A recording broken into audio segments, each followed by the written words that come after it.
बड़ी खबर के साथ कर रहे हैं न्यूज़ नेशन के पास सैफ से पूछे गए सवालों की लिस्ट मौजूद है। पुलिस ने सैफ से करीब 20 से ज़्यादा प्रश्न पूछे हैं। पुलिस ने पूछा, मेन डोर की चाबी किसके पास थी?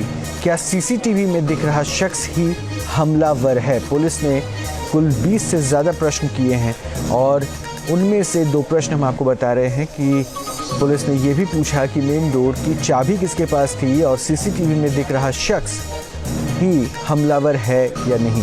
ये प्रश्न भी पुलिस ने पूछा है। हालांकि मैं आपको एक बार अपडेट ये भी दे दूं कि शरीफुल के वकील ने ये कहा है कि सीसीटीवी में दिख रहा शख्स शरीफुल नहीं है और शरीफुल के पिता ने भी इस बात को कहा है कि सीसीटीवी फुटेज में दिख रहा शख्स उनका बेटा नहीं है।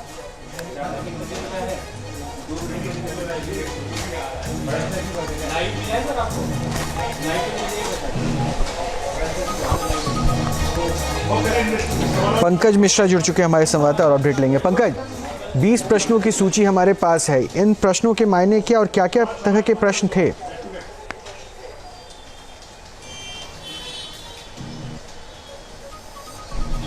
देखिए रोहित, आज जो आरोपी शरीफुल है उसका रिमांड आज खत्म हो रहा है, लिहाजा पुलिस को कोर्ट के सामने ठोस एविडेंस ऐसे रखने पड़ेंगे, ठोस बातें रखनी पड़ेंगी, जिसके बाद पुलिस और कुछ दिनों की रिमांड कोर्ट से ले सके।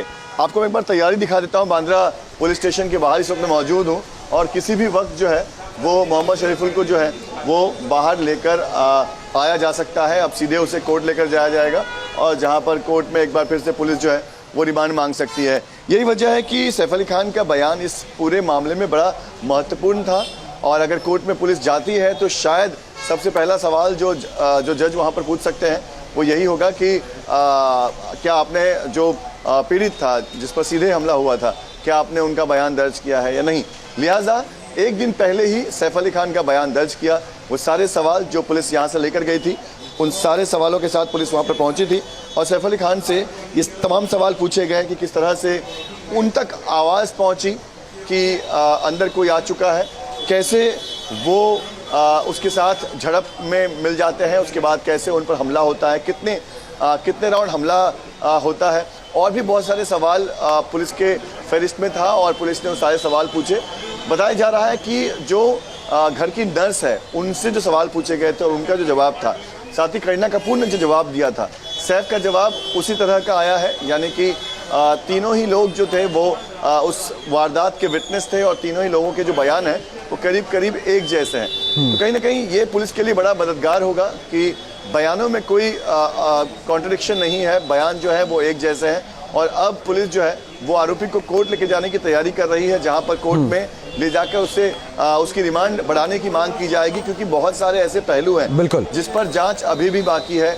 सबसे बड़ा एंगल जो है वो उसका बांग्लादेशी एंगल है, कैसे वो यहाँ तक पहुंचा, बांग्लादेश। ठीक है पंकज, आप बने रहे हैं, मैं आपके पास और भी प्रश्न लेकर आऊंगा, लेकिन देखिए पुलिस ने जो प्रश्न पूछे हैं सैफ अली खान से वो हम आपको बताते हैं।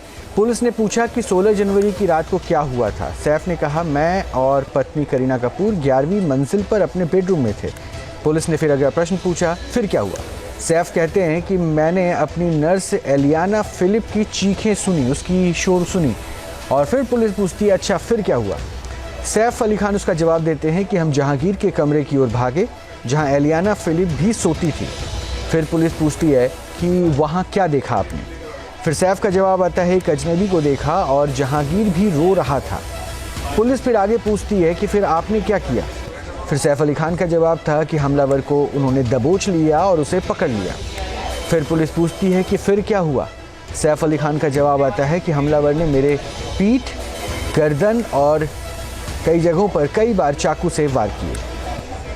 फिर पुलिस ये पूछती है कि अच्छा फिर क्या होता है? सैफ अली खान का इस पर जवाब था कि मैंने किसी तरह से खुद को छुड़ाया और फिर हमलावर को पीछे धक्का दे दिया। तो सूत्रों से जो हमको जानकारी मिली हम आपको वो बता रहे हैं। न्यूज़ नेशन अब व्हाट्सएप पर खबरों की ताजा अपडेट के लिए न्यूज़ नेशन के इस QR कोड को स्कैन करें।